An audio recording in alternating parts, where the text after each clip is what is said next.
sa ich zbavíme, ocko? Nezbavíme sa ich.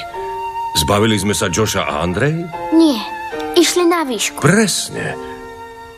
Odišli, aby sa mohli učiť. Aby dospeli. Toto je pre šteniatka vždy najťažšie. A ja som sa s tým musel vyrovnať. Keby ste ostali len tu, prišli by ste oveľa. Napríklad o staranie sa o ľudí po svojom. Ale ja som si už túto rodinu obľúbil.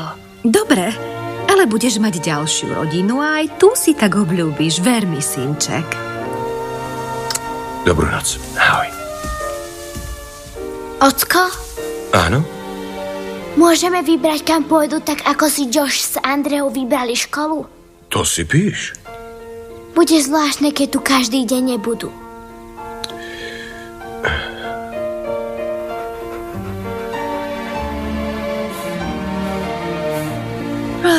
Mala by som ísť domov k Henrymu.